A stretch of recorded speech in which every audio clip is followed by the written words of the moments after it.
हर month ये एक उम्मीद कि शायद इस बार प्रेगनेंसी टेस्ट पॉजिटिव आएगा या फिर शायद इस मंथ मुझे पीरियड्स नहीं आएंगे, और फिर पीरियड्स का आ जाना वो कितना दुख देता है वो वो फीमेल समझ सकती है, और जो प्रेगनेंसी के लिए ट्राई कर रही हैं या जिनके साथ ये हो चुका है।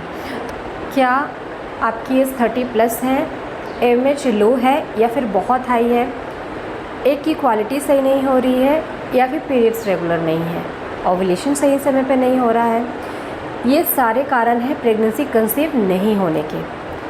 और इसमें होता ये है कि आप डॉक्टर को विज़िट करते हो, ट्रीटमेंट लेते हो, और उसके बाद भी कई सारी फीमेल ऐसी हैं कि ट्रीटमेंट के बाद भी प्रेगनेंसी कंसीव नहीं कर पा रही हैं, और फिर बाद में सोचती हैं कि क्या किया जाए, क्यों प्रेगनेंसी कंसीव नहीं हो रही है। क्योंकि इतना ट्राई करने के बाद, इतना सब कुछ करने के बाद भी जब प्रेगनेंसी कंसीव नहीं होती है तो कहीं ना कहीं आप डिमोटिवेट हो जाते हो। ऐसा लगता है कि शायद मैं प्रेगनेंसी कंसीव नहीं कर पाऊँगी। मैं ऐसा इसलिए कह रही हूँ क्योंकि मेरे साथ भी सेम केस हो चुका है, और मुझे भी कहीं ना कहीं ऐसा लगता था कि मुझे शायद प्रेगनेंसी कंसीव नहीं होगी या फिर शायद मैं माँ नहीं बन पाऊँगी।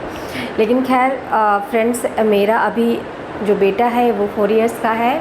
कहना चाहूँगी कि अगर आपने मेडिकल ट्रीटमेंट लिया है या ले रहे हो तो उसके साथ साथ क्यों ना खुद से कुछ ट्राई किया जाए, कुछ नेचुरली आप ऐसे तरीके हैं जिससे आप प्रेगनेंसी कंसीव कर सकते हो।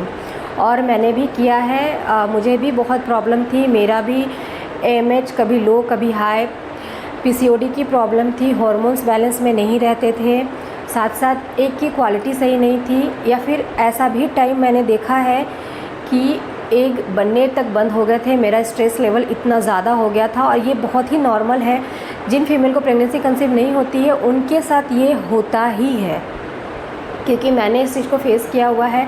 तो आज की इस वीडियो में कुछ ऐसे तरीक़ों के बारे में आपको बताने जा रही हूँ जिससे कि आप इजीली कंसीव कर पाओगे घर पे ही सब कुछ करके। ठीक है, आपकी ट्रीटमेंट चल रही है, आप उसको चलने दो, बट कुछ नेचुरल तरीके हैं जिससे भी आप प्रेगनेंसी कंसीव कर सकते हो। अगर आप मेडिसिन ले रहे हो, मेडिसिन के साथ साथ आप इसे भी ट्राई करो, डेफिनेटली आपको प्रेगनेंसी कंसीव होगी। और मैं क्या बताऊँ, मैंने खुद कंसीव किया है। मेरी जो ट्रीटमेंट, डॉक्टर की ट्रीटमेंट थी वो काफ़ी लंबी चली, और उसके साथ साथ जब मैंने अपने आप को संभाला, समझाया कि नहीं मुझे खुद से ट्राई करना है और मैं क्यों नहीं कंसीव कर सकती, तब मैंने बहुत सारा कुछ किया है जिसकी वजह से शायद आज मैं माँ हूँ। तो वो सारी चीज़ें आपके साथ शेयर करना चाहती हूँ।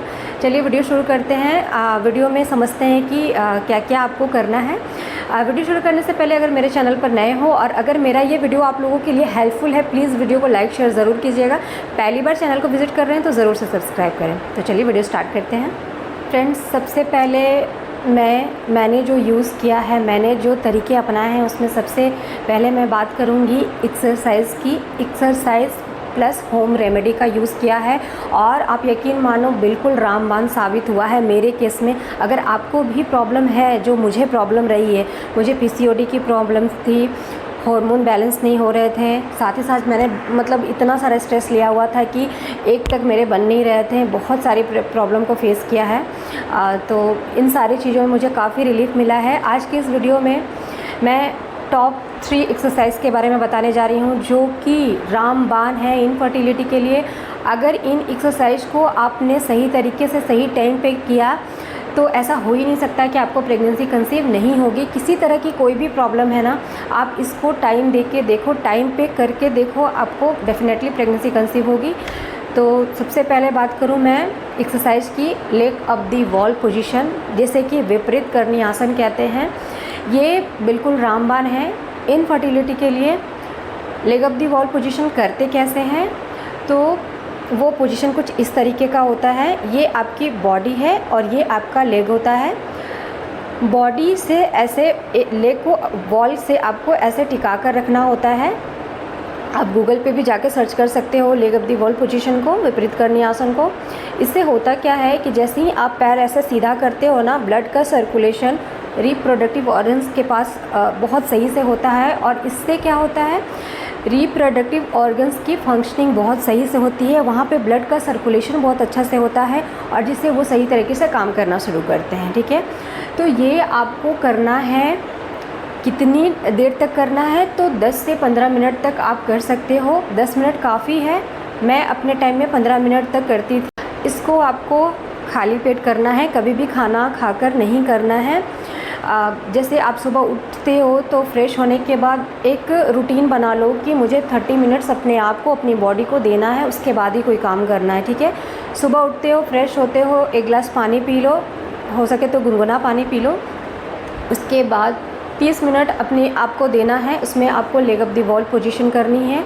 सुबह का टाइम होता है, मूड भी काफ़ी अच्छा होता है और योगा के लिए सबसे बेस्ट टाइम होता है। तो आप 10 मिनट सुबह कर लो, 10 मिनट आप शाम को खाने से पहले आपको करना है। पेट भरा नहीं होना चाहिए। हाइपर प्रॉब्लम है, जैसे हाइपरटेंशन या फिर हाइपोथायराइड की प्रॉब्लम है, तो इसे आप अवॉइड कर सकते हो, अदरवाइज़ आप कर सकते हो, ठीक है। सेकंड आसन की बात करूं तो वो है अनुलोम विलोम। अनुलोम विलोम भी रामबाण की तरह काम करता है। अगर आपको स्ट्रेस है, और स्ट्रेस की वजह से क्या होता है ना कि एक की क्वालिटी ख़राब तो होती ही है, धीरे धीरे एक बनने भी बंद हो जाते हैं। तो अनुलोम विलोम के इतने सारे फ़ायदे हैं कि मैं क्या कोई भी गिनवा नहीं सकता कि आपको अनुलोम विलोम से क्या क्या बेनिफिट्स मिलते हैं, ठीक है। स्ट्रेस लेवल कम होता है, पीरियड्स रेगुलर होते हैं, पीसीओडी की प्रॉब्लम ठीक होती है।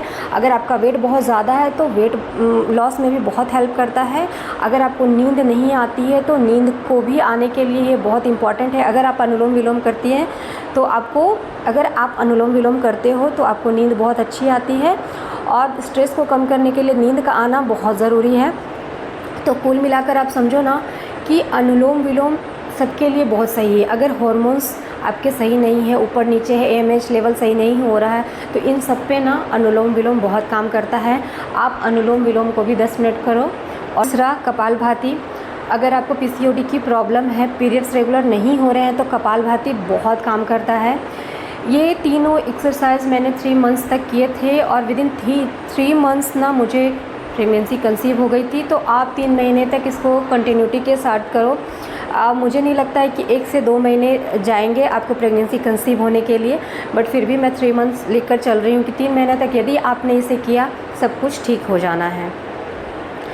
क्योंकि मैंने किया है आधा घंटा 30 मिनट सुबह और 30 मिनट शाम, अपने बॉडी को देकर देखो, बहुत बेनिफिट है इसके।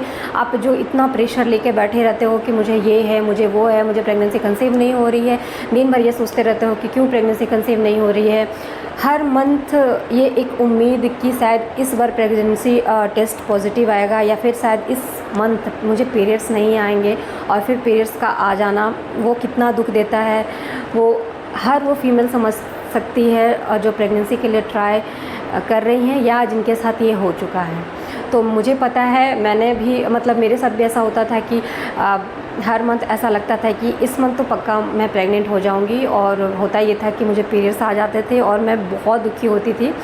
एक टाइम ऐसा आया था कि मुझे लगता था कि शायद दुनिया में हर कोई माँ बन सकता है, बट मैं नहीं बन सकती। बट नहीं, जब मैंने अपने आप को मोटिवेट किया कि नहीं, मुझे क्यों मैं नहीं कर सकती हूँ, बिल्कुल कर सकती हूँ। तो आप मेडिसिन के साथ साथ प्लीज़ इस रूटीन को फॉलो कीजिए। अगले वीडियो में मैंने जो रेमेडी यूज़ की है उन सारी चीज़ों को आपके साथ ज़रूर शेयर करूँगी। तब तक अगर ये वीडियो आप लोगों के लिए हेल्पफुल रहा है तो प्लीज़ वीडियो को लाइक शेयर करना ना भूलें। Thanks for watching.